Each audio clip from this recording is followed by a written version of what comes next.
মাত্র একটি প্রাডো গাড়ি, কিন্তু সেই গাড়ির ভেতরেই লুকিয়েছিল প্রায় 15 কোটি টাকার মূল্যের 3 লাখ পিস ইয়াবা।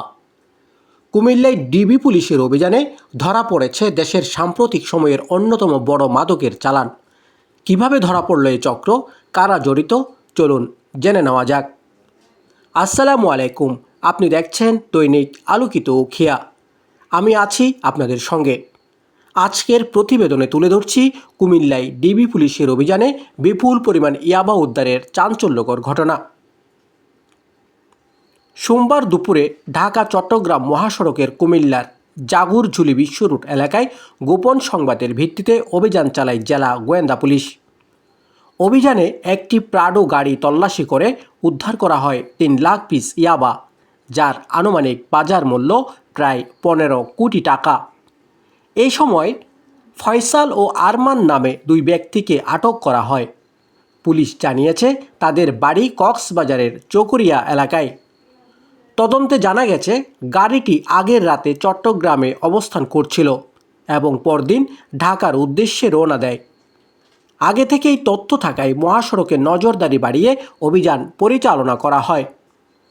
জেলা পুলিশ সুপার মোহাম্মদ আনিসুজ্জামান জানিয়েছেন, আটক ব্যক্তিদের জিজ্ঞাসাবাদ করা হচ্ছে।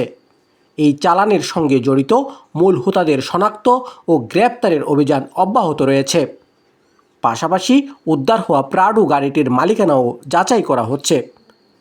পুলিশের দাবি, কুমিল্লায় সাম্প্রতিক সময়ে উদ্ধার হওয়া ইয়াবার চালানগুলোর মধ্যে এটি অন্যতম বৃহৎ। মাদকের বিরুদ্ধে আইন শৃঙ্খলা বাহিনীর এমন অভিযান চলমান থাকলেও পাচার চক্র কতটা বিস্তৃত এবং এর নেপথ্যে কারা রয়েছে সেটি এখন বড় প্রশ্ন। এই ধরনের গুরুত্বপূর্ণ নির্ভরযোগ্য সংবাদ সবার আগে জানতে দৈনিক আলোকিত উখিয়ার সঙ্গে থাকুন। ভিডিওটি ভালো লাগলে লাইক দিন, শেয়ার করুন এবং নতুন আপডেট পেতে আমাদের পেজ ও চ্যানেলটি অনুসরণ করুন। ধন্যবাদ সবাইকে। আসসালামু আলাইকুম। এই পিছনের লোককে ভাইরাল করে সার্ভিস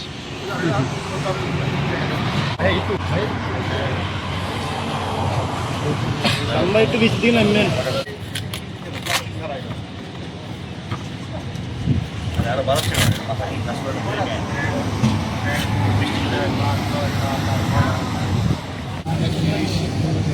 ওখানে কত হচ্ছে 1 2 3 4 5 6 7 8 30টা তাই তো 30টা একটা পুরো এটা বৃষ্টি আসবে ওরা ভেজে দেবে।